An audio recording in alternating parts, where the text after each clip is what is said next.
Là c'est bon? Vas-y, c'est bon, c'est toi. Donc, je vais vous présenter mon projet que j'ai réalisé l'année dernière avec des élèves de 3e. Donc l'idée c'était de réaliser avec les élèves des bornes arcade et de leur faire créer les jeux à mettre à l'intérieur. Donc volontairement on est parti sur des jeux plutôt anciens pour que ça soit de conception très simple et très limitée en boutons.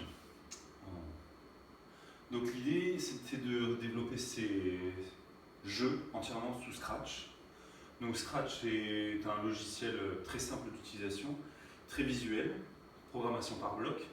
Donc on a une fenêtre de visualisation, une zone de visualisation dans laquelle vont apparaître tous les éléments graphiques de notre jeu qu'on va pouvoir déplacer. On va pouvoir faire des interactions entre nos différents personnages qu'on appelle des lutins. Et ces lutins, tous les éléments graphiques apparaissent ici. Nous avons ensuite une zone de fonctions. Donc là, c'est toutes les fonctions liées au logiciel qui vont nous permettre donc de déplacer nos lutins, de créer des interactions entre les lutins et de gérer un certain nombre de ressources et des variables, tout un tas de choses. Et enfin, on a une zone de programmation.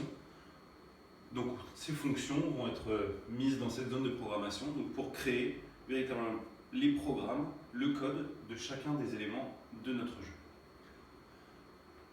Donc le premier travail que les élèves ont dû réaliser, c'est l'apprentissage de la programmation. Donc l'idée, c'était de leur faire découvrir, dans un premier temps, le logiciel par une manipulation libre.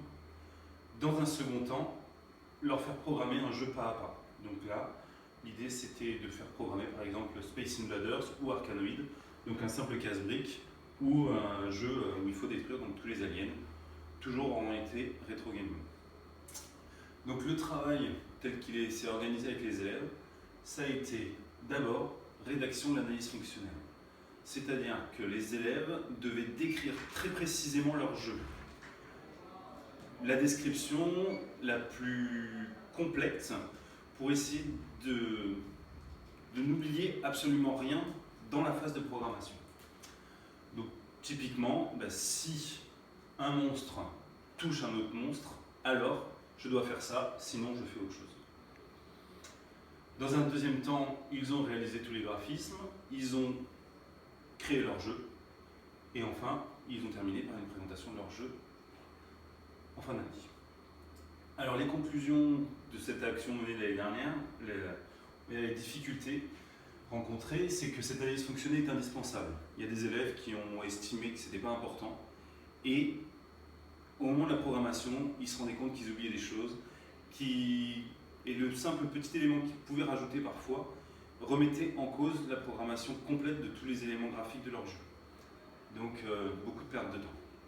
Deuxièmement, difficultés rencontrées par les élèves. Ils ne savent pas programmer, ils découvrent complètement cet univers de la programmation. Et au départ, ça va très très vite, on voit beaucoup de choses, ça bouge dans tous les sens, c'est très marrant.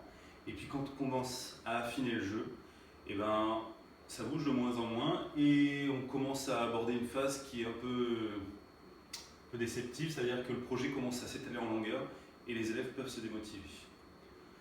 Enfin, pour le prof, les principales difficultés, c'est d'avoir au sein d'une classe énormément de projets différents qu'il faut être en mesure d'analyser, de lire pour pouvoir débugger et ce qui implique quand même une certaine connaissance du logiciel. Voilà.